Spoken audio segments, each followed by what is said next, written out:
Shalom la famille, shalom bien-aimés. Que le Seigneur soit béni pour la vie qu'il a révélée en chacun de nous ce matin. Qu'il soit infiniment élevé dans nos cœurs, dans nos vies, que nos cœurs soient vraiment reconnaissants envers Dieu pour la grâce qu'il nous fait ce matin d'être là. Rien n'est acquis. Il faut que ça devienne ta conscience pour que l'humilité s'incruste à l'intérieur de toi et l'obéissance à sa parole soit ta manière de vivre tous les jours. Rien n'est acquis. Donc c'est notre 5e journée pour les 7 jours pour lesquels nous voulons nous préparer et consacrer 2023 à Dieu. Donc en cette 7e journée, nous allons prier pour que notre amour pour Dieu nous amène à devenir de véritables gagneurs d'âme. Notre amour pour Dieu, puisque nous sommes devenus enfants de Dieu, nous disons que nous aimons le Seigneur, que l'amour que nous avons pour lui nous amène à devenir de véritables gagneurs d'âme. Parce que c'est une chose que nous devons savoir. Gagner des âmes est la tâche numéro 1 de Dieu. Retrouver toutes les personnes qu'il a créées et les ramener dans le royaume de Dieu. Le salut des âmes, c'est tellement important pour Dieu qu'il a envoyé Jésus, à ce moment-là qui était encore son fils unique. Il l'a envoyé dans le monde, non pas pour être président d'une nation, non pas pour être un sénateur, un ingénieur, mais un gagneur d'âmes, c'est-à-dire une personne par qui les âmes sont sauvées. Et Jésus a vraiment accompli sa mission, celle d'être un instrument pour sauver. Il faut vraiment comprendre les choses. Quand tu regardes le livre les Actes des Apôtres, c'est là où véritablement l'évangile a été annoncé avec force et puissance par les disciples. Parce que Christ leur a dit, vous ne bougez pas, après moi je vous envoie le Saint-Esprit et à partir de là, vous serez à même de pouvoir être mes témoins partout où vous serez. Le Saint-Esprit donne force, énergie, sagesse, donne des capacités surnaturelles. Le Saint-Esprit permet à n'importe quelle personne à prêcher la bonne nouvelle. Il permet à chaque personne d'être un instrument, comme Christ a été, un instrument du salut. C'était la mission principale de Jésus sur terre. Il ne cessait de le répéter à chaque instant. Même lorsqu'il était physiquement fatigué et avait besoin de repos, l'occasion de partager l'évangile avec la femme samaritaine, tu connais l'histoire, l'occasion de partager la bonne nouvelle avec la femme samaritaine était tellement suffisante pour lui qu'il a même oublié de donner à manger à son corps. Il a même oublié qu'il était fatigué. Puisque quand les disciples sont partis chercher la nourriture, il s'était assis fatigué. Mais quand la femme samaritaine est venue, il a retrouvé force, énergie, motivation. De telle sorte que lorsque les disciples sont revenus, avec la nourriture, il a dit non, j'ai déjà mangé. Parce que ma nourriture, c'est faire la volonté de mon Père. Il dit la nourriture qui me fait avancer, c'est que je fasse la volonté de celui qui m'a envoyé et que j'achève l'œuvre que lui-même a commencée. Bien-aimé, combien de fois tu te rappelais que en étant créé par Dieu, il t'a créé pour un but? Combien de fois t'es-tu rappelé qu'en étant sauvé par Jésus, il t'a sauvé pour un but? Mais c'est comme si notre rencontre avec Christ, c'est notre trésor personnel. Donc Jésus, sa parole et son esprit, c'est pour notre bien à nous, pour nos fins personnelles. Nous enrichir, nous épanouir, marcher dans l'assurance. Bref, tout ce que la Bible dit est réel pour l'enfant de Dieu pour les enfants de Dieu que nous sommes. Mais la réalité, pourquoi nous avons été sauvés, pourquoi nous avons été rachetés, et même si nous sommes à même de manifester la vie de Dieu au travers des œuvres surnaturelles, mais c'est pour que toutes ces choses qui nous remplissent nous permettent de devenir des témoins. Et au travers de notre vie qui témoigne, que nous soyons capables de pouvoir amener des gens à Christ. C'est pas pour que nous en profitions nous-mêmes, non. C'est pour que nous soyons capables de témoigner que Christ, non seulement il sauve, mais il peut aussi changer et transformer les vies des gens. Toutes ces vies qui ont été cassées, détruites sont à même d'être renouvelées, transformées, changées, libérées, délivrées lorsque cette personne est à Christ. Donc lorsque tu estimes que les bénédictions dont on parle le temps dans les églises, c'est pour toi parce que tu es enfant de Dieu, non, c'est parce que Dieu veut qu'au travers la grâce qu'il répand dans ta vie, les bénédictions qu'il dépose dans ta vie, les bontés qu'il renouvelle chaque matin dans ta vie, c'est pour que conscient, reconnaissant, humble, tu sois capable de pouvoir te lever et que ta vie témoigne. Et à partir du témoignage de ta vie, que les gens cherchent le Christ, cherchent le Jésus qui t'a transformé toi, qui t'a transformé tel que tu es. C'est ce qu'il a dit à celui qui était possédé à son temps, à Gadara. Il était tellement possédé, violent, parce qu'il avait près de 5 000, 6 000 démons, que tout le monde qui passait là où il était le craignait. On l'enfermait dans des chaînes, il cassait les chaînes. Mais quand Jésus est arrivé, il a délivré. Et ce monsieur voulait suivre Jésus après sa délivrance. Mais Jésus lui a dit, va dans ta famille. Dis-leur ce qui s'est passé. Va dans ta famille, dis-leur. Mais nous, lorsque nous sommes sauvés, lorsque nous sommes délivrés, pose-moi, je voulais te poser la question, combien de fois, combien de jours depuis que tu es né de nouveau, combien de fois as-tu eu le temps d'annoncer la bonne nouvelle déjà dans ta famille directe, tes frères, sœurs, père, mère, cousins, nièces, oncles, tantes, tu t'assois pour leur dire, voici la bonne nouvelle. Vous me connaissez, je suis votre enfant, fils, je suis votre cousin, neveu, je suis votre petit-fils. Mais si je vous parle de ces choses, parce qu'il y a quelqu'un qui est passé dans ma vie et qui m'a transformé, et je me sens très bien, je bénis le Seigneur. Mais je ne peux pas garder ça pour moi parce qu'il m'a fait du bien. J'ai envie qu'il vous fasse aussi le même bien. On transmet, on donne à ceux qu'on aime ce qui nous fait du bien. On ne donne pas du poison à celui qu'on aime. On ne donne pas quelque chose de mauvais à celui qu'on aime. Non, on lui donne ce qui nous fait du bien. Est-ce que toi, qui as rencontré Jésus-Christ, est-ce que ta rencontre avec Christ t'a fait du bien? Est-ce que la vie de la parole te fait du bien? Alors pour quelle raison c'est difficile pour le chrétien aujourd'hui d'annoncer la bonne nouvelle? Pour quelle raison? Tant que ce n'est pas un programme de l'église où tout le monde est ensemble, il est difficile aux chrétiens aujourd'hui de parler de Christ. Si, bien-aimé, tu crois vraiment en ce que Christ a fait pour toi, si tu crois que son œuvre de salut était importante pour toi et que tu as réellement reçu non seulement le salut, mais la paix qui surpasse toute intelligence humaine, est-ce que tu ne vois pas que tu ne peux pas garder ça pour toi?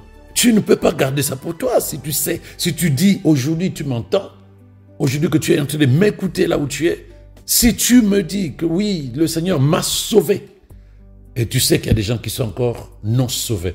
Être sauvé, c'est comme quelqu'un est venu te sortir d'une maison qui brûlait, quelqu'un est venu te sortir de l'eau dans laquelle tu étais en train de te noyer, quelqu'un est venu te sortir des mains de bandits qui voulaient te faire du mal. Et comment tu es incapable d'en parler? Pourquoi c'est difficile d'en parler? C'est de ça qu'il s'agit, l'évangélisation. C'est de ça qu'il s'agit quand on dit gagneur d'âme. Tu aimes Dieu, tu aimes Jésus. Il a fait du bien dans ton cœur, il a fait du bien dans ta vie, dans ta famille. Le Saint-Esprit te révèle les choses que Christ a fait dans ta vie. Pourquoi tu ne le dis pas aux autres pour qu'eux aussi cherchent le chemin qui mène vers Christ? Donc si tu es convaincu que Jésus a fait du bien à ta vie, à ton cœur, il a fait du bien à ta famille, tu as des témoignages, tu as des repères. Ce sont des choses qui ne restent pas dans son cœur. Non, c'est des choses qu'on proclame, qu'on déclare. C'est pourquoi l'évangile de Jésus est appelé la bonne nouvelle. La bonne nouvelle est annoncée. Même les mauvaises nouvelles, nous les annonçons. Quelqu'un est décédé à gauche. J'ai été licencié. Non, mon mari m'a divorcé. C'est des mauvaises nouvelles, mais nous les annonçons quand même. Mais il faut que nous nous attelons à annoncer la bonne nouvelle du royaume de Dieu en Christ Jésus. Tu dois être, bien-aimé, actif pour que d'autres personnes soient à même de pouvoir écouter ce qui t'a transformé. Si véritablement tu es convaincu que tu as été transformé, ça ne s'écarte pas. Pour écouter ce qui t'a libéré, qui t'a délivré, qui te fait du bien, qui te donne la paix. Si effectivement toi-même tu es conscient que tu es en paix, que tu as été délivré, que tu as été transformé à l'intérieur de toi et ta vie manifeste cela. Il nous a donné sa parole pour que nous soyons nourris de nous-mêmes de cette parole et que lorsque cette parole va nous transformer, que nous soyons capables d'amener la parole à ceux qui sont assoiffés, à ceux qui ont faim et soif de la justice, à ceux qui sont bloqués, à ceux qui sont attachés, à ceux qui sont enchaînés, à ceux dont les corps sont malades, parce que la parole est la vie de Dieu qui va changer leur vie. Mais si, comme dit la Bible, dans Romains 10, verset 13, quiconque invoquera le nom du Seigneur sera sauvé. Donc, toute personne qui fait appel à Jésus dans sa vie est sauvée, libérée, délivrée, transformée.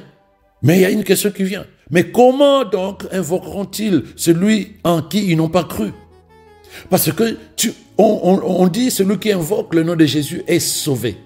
Comment donc invoqueront-ils celui en qui ils n'ont pas cru? Et comment croiront-ils en celui dont ils n'ont pas entendu parler? Et comment en entendront-ils parler s'il n'y a personne qui prêche? C'est impressionnant ce verset. Il dit oui, quand tu entends dans une église, quiconque invoque le nom du Seigneur sera sauvé, et tout le monde dira Amen. Mais maintenant, pour que ces gens-là invoquent le nom de Jésus, il faut que ces personnes-là croient en Jésus. Mais comment peuvent-ils croire en Jésus si ils n'ont pas entendu parler de Jésus? Comment pourront-ils entendre parler de Jésus s'il n'y a personne qui prêche? Cela signifie que quelqu'un doit aller leur parler de Jésus. Ils entendront parler de Jésus. Ils croiront en Jésus. Ils seront sauvés. Donc si personne ne parle de Jésus à ces gens-là, ils ne seront pas sauvés. Ce n'est pas leur faute dans le plan de Dieu si tu lis bien ce verset. La vraie faute, c'est lui qui connaissait Jésus, mais qui n'a pas parlé de Jésus. C'est ça le vrai problème. Eux, ils n'ont pas entendu parler. Ils ne peuvent pas croire. Ils ne peuvent pas invoquer son nom pour qu'ils soient sauvés. Pourquoi? Mais parce qu'il y a quelqu'un qui ne s'est pas levé pour leur parler du salut en Jésus-Christ. Mais c'est qui? Mais celui ou celle qui a le message, celui ou celle que Jésus a sauvé, a déjà sauvé. Cette personne-là est appelée à aller annoncer aux autres. Donc si nous qui avons été sauvés en Christ Jésus, par Jésus-Christ, nous ne nous levons pas pour parler de lui à ceux qui ne le connaissent pas, comment croiront-ils en lui pour qu'il soit sauvé? Comment croiront-ils en lui pour qu'ils fassent appel à Jésus afin que Jésus le sauve? Donc ce n'est pas leur faute. S'il y a une faute, s'il y a quelqu'un qui doit être condamné, c'est un chrétien né de nouveau, donc sauvé par la grâce de Dieu, sauvé par la grâce de Dieu, faveur imméritée. Il est sauvé par la grâce de Dieu, mais il ne se lève pas pour que sa vie, qui est conduite par le Saint-Esprit, qui est remplie de la parole de Dieu, qui manifeste la délivrance, qui manifeste la libération, qui s'épanouit en Christ Jésus, pour que cette vie-là devienne un témoignage pour ceux et celles qui ne connaissent pas encore Christ. Ce verset de Romains 10, verset 13, je voulais bien vous le présenter en version BDS. Il dit, tous ceux qui invoqueront le Seigneur seront sauvés. Mais comment feront-ils appel à lui s'ils n'ont pas cru en lui? Et comment croiront-ils en lui s'ils ne l'ont pas entendu? Et comment entendront-ils s'il n'y a personne pour le leur annoncer? Et moi, je pouvais bien dire, et qui peut aller leur annoncer si ce n'est que celui qui a été déjà sauvé? Donc, il y a un témoignage de ce que Jésus fait Jésus fait et Jésus a fait dans sa vie. Voilà pourquoi il a dit aux disciples, vous recevrez le Saint-Esprit afin qu'il vous transforme en des témoins. Vous serez mes témoins quand le Saint-Esprit viendra auprès de vous. Vous aurez la force de l'Esprit qui vous permettra de pouvoir devenir des témoins. C'est-à-dire, nous savons, nous étions de pauvres malheureux, misérables, aveugles. Mais il est venu dans nos vies. Il a totalement tout changé. Si nous vous parlons de Jésus, parce que nous savons ce qu'il a fait dans nos vies. Voilà ce qu'on appelle être disciple de Jésus. Voilà ce qu'on appelle être témoin. Le témoin, c'est celui qui a des preuves d'une chose qui s'est déroulée, qui s'est passée. Y a-t-il quelque chose dans ta vie, bien-aimé, qui te permet de te dire « Je sais ce que Christ a fait pour moi ». Et alors, lève-toi, sans attendre un programme quelconque. Va témoigner, parle. Puisque il a dit, vous serez mes témoins à Jérusalem, Samarie, Judée, jusqu'à l'extrémité de la terre. Jérusalem, c'est là où tu es, ta famille, ton environnement direct. Samarie, c'est les voisins, ceux qui sont autour de toi. Judée, c'est les amis, les collègues de travail, les collègues de la fac, jusqu'aux extrémités de la terre. Toutes les personnes que tu vas croiser sur ton chemin, quelle que soit la ville où tu es, quel que soit l'environnement dans lequel tu es. Donc il dit, commençons d'abord par être des témoins là où nous sommes. La lampe éclaire d'abord là où elle est posée, avant d'éclairer au loin. La lampe éclaire d'abord là où elle est posée. Dis-moi, si ceux de ta famille, l'un d'eux meurt sans le Seigneur, parce que tu n'as pas fait ton travail, parce que ta vie n'a pas témoigné, au contraire, tu as continué à vivre comme si rien n'a changé dans ta vie depuis que tu connais Christ. Si l'un d'eux meurt sans le Seigneur, la Bible est sans appel, il ne peut pas aller au paradis. Voilà, plus simplement. Parce que malgré ta présence dans sa vie, malgré le fait que toi tu sois sauvé, tu n'as pas pris le temps d'apporter la bonne nouvelle. Jésus dit, si quelqu'un a honte de moi, j'aurai honte de lui aussi. Devant le Père. Peut-être que tu avais honte en disant non, il ne va pas me croire. Non, il aura du mal à accepter ce qui vient de moi.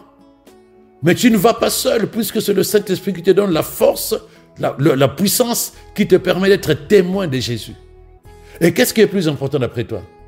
Garder des relations en l'état, sachant que tu es en mission, puisque tu as accepté la mission de Jésus, de faire de toutes les nations des disciples, d'aller annoncer la bonne nouvelle. Et donc tu es en mission dans ta propre famille, tu es en mission dans ton immeuble, tu es en mission auprès de tes collègues, auprès de tes camarades de classe. Tu es en mission partout où tu vas. Maintenant, quand je dis ça, je ne te demande pas de prendre la Bible comme ça, et puis tu te promènes en disant « Venez croire, vous mes collègues, venez croire, vous mes camarades de classe, venez croire. » Non, ta vie doit témoigner, ton caractère, ta personnalité, ta façon de parler. Et c'est ça qui va attirer en disant « Dis-nous, pourquoi tu es comme ça ?» Dis-moi, je suis né de nouveau en Christ Jésus, je suis enfant de Dieu, je suis chrétien, je marche à la lumière de la parole de Jésus-Christ. Et quand ils verront que ta vie est meilleure que la leur, pourquoi ils ne vont pas chercher Christ? C'est ça. C'est de ça qu'il s'agit. Tu n'as pas besoin d'avoir peur, de t'inquiéter. De toute façon, l'esprit qui est en toi, c'est l'esprit d'audace et non pas de timidité. Mais quand on dit témoin, c'est une vie qui témoigne véritablement Jésus-Christ au travers des œuvres, au travers des actions. Il n'y a pas d'orgueil, il n'y a pas de mensonge, il n'y a que l'humilité, il n'y a que la paix. Mais il y a quelque chose que les gens ne comprennent pas, mais ils sentent qu'ils sont attirés par ta manière d'être. Pas attiré par ta beauté, pas attiré par ta force, non, attiré par quelque chose qu'ils ne savent pas contrôler, maîtriser.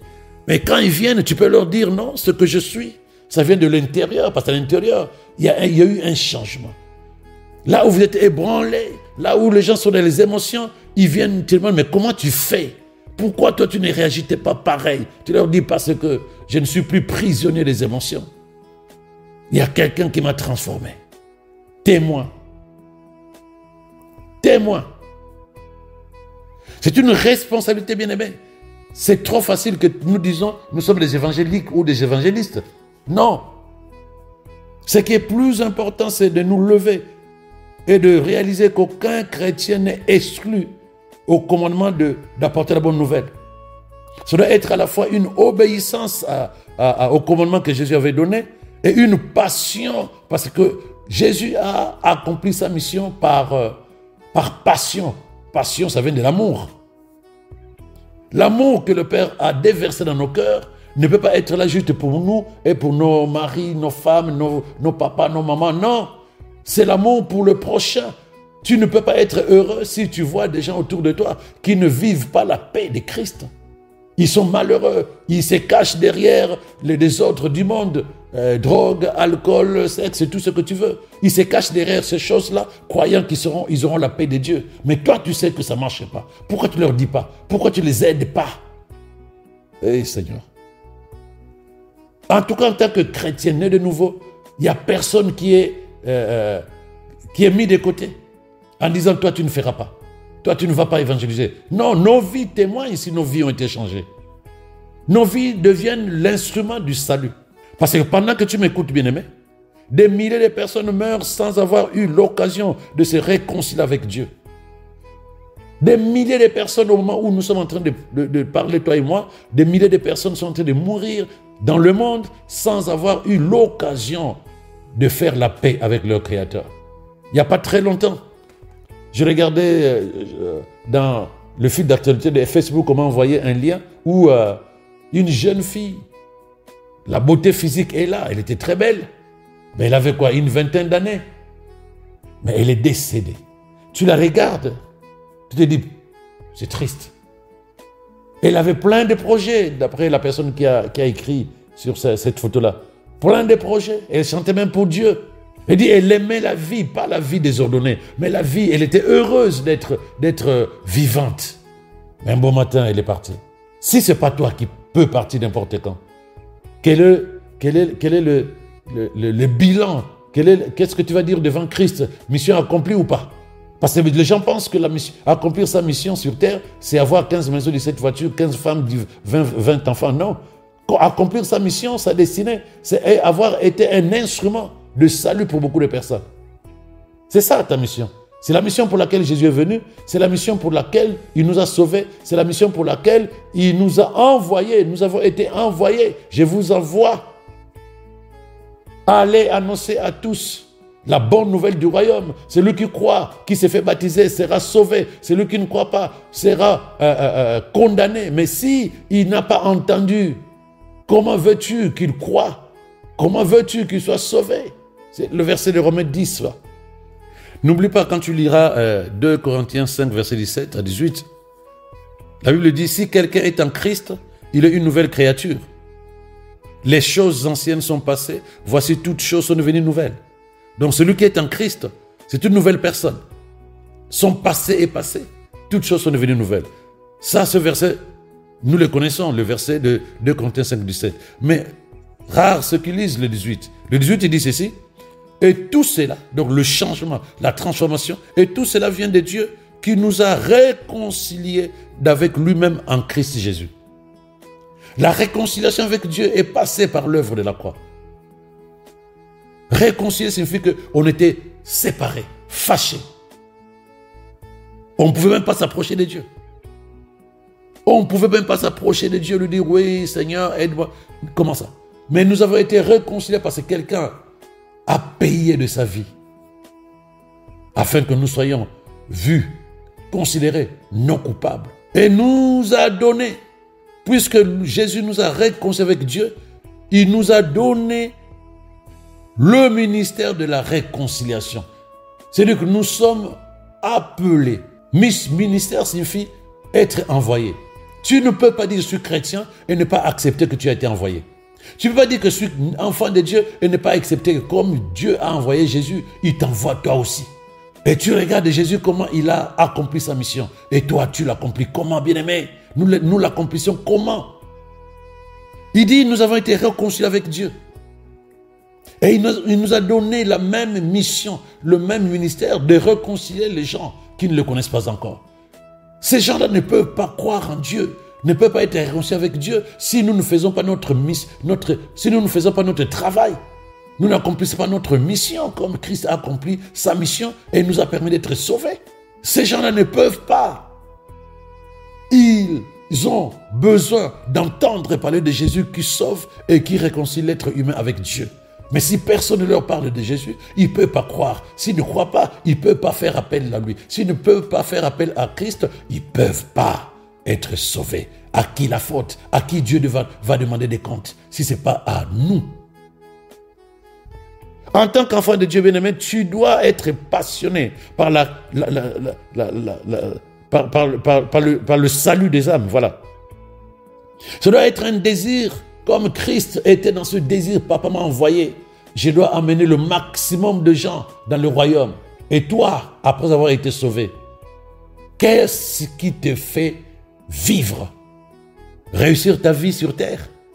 Mais tout ce que tu vas réussir sur terre, tu n'amèneras même pas un stylo au ciel.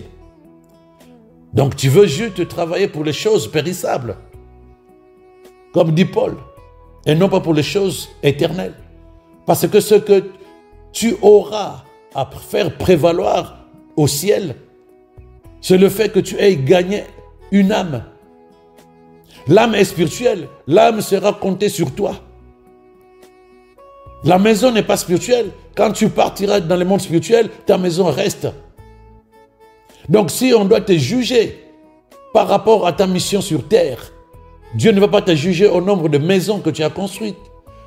Dieu ne va pas te juger au nombre de voitures que tu as eues. Dieu va te juger au nombre d'âmes que tu as gagnées. Parce que ce sont ces âmes-là qui seront ta récompense.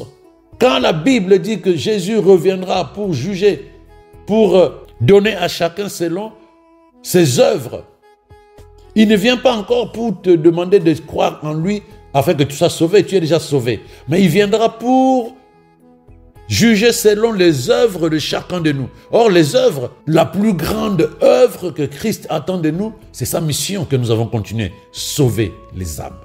Sauver les âmes. Maintenant, tu me diras que tu aimes Dieu. Il y a aussi un verset qui dit, celui qui aime Dieu garde ses commandements. Parce que si quelqu'un n'aime pas Dieu bien-aimé, mais comment tu vas dire que tu aimes Jésus sans utiliser ta vie comme instrument d'évangélisation? Puisque lui-même Jésus a dit, celui qui m'aime va obéir à ce que j'ai dit. Celui qui aime va obéir à mes commandements. Maintenant, le commandement le plus important qu'il t'a donné, c'est quoi? C'est la mission qu'il t'a donnée avant même de quitter cette terre physiquement. Marc 16, verset 15, il dit allez dans le monde entier, annoncer la bonne nouvelle à tous les êtres humains. Celui qui croira et sera baptisé sera sauvé. Mais celui qui ne croira pas sera condamné. C'est un commandement. Va dans le monde entier, annoncer la bonne nouvelle à tous les êtres humains. C'est ça le commandement. Maintenant tu dis, Seigneur, je t'aime une fois. Je t'aime tout le temps. Oh Seigneur, je t'aime, je t'aime, je t'aime. Mais il dit, tu m'aimes, oui. Alors, obéis à ce que je t'ai dit. Quoi, Seigneur? Mais va annoncer la bonne nouvelle. Moi, je suis venu pour sauver les êtres humains. Mais maintenant, puisque je n'ai plus un corps, je vais utiliser ton corps qui m'appartient. Puis je t'ai sauvé, toi. Ton corps m'appartient. J'ai payé par mon sang. Ton corps m'appartient. Va annoncer la bonne nouvelle. Comment peux-tu prouver l'amour que tu as pour Christ si tu n'annonces pas la bonne nouvelle? C'est de ça qu'il s'agit. Si tu dois, bien-aimé, tenir devant Dieu en ce moment, parce qu'aujourd'hui, si tu dois tenir devant Dieu, qu'est-ce que tu vas nous présenter en tant que sauvé pour être instrument de salut? Qu'est-ce que tu vas nous présenter? Quelles sont les œuvres concernant le salut des âmes qui est prioritaire pour Dieu? Comment tu vas nous parler de ça? Qu'est-ce que tu as fait? Tu as chanté à l'église? Tu as prêché à l'église? Tu as servi à l'église? Mais non. Il te dit, est-ce que tu as sauvé une âme? Parce que c'est ta vie qui devait témoigner. Oui, tout ce que nous faisons à l'église participe. Mais où est ton cœur véritablement? Parce que tu ne peux pas te cacher derrière le service. Est-ce que ton cœur bat pour que quelqu'un soit sauvé? Tu comprends donc que c'est notre responsabilité, toi et moi, de tendre la main vers ces personnes-là qui ne connaissent pas encore Christ, parce que c'est pour cela que Jésus nous a sauvés. Donc en 2023, tu attends que Dieu fasse des grandes choses dans ta vie. En 2023, Dieu est prêt à faire des grandes choses dans ta vie au travers ce que toi, tu feras pour lui.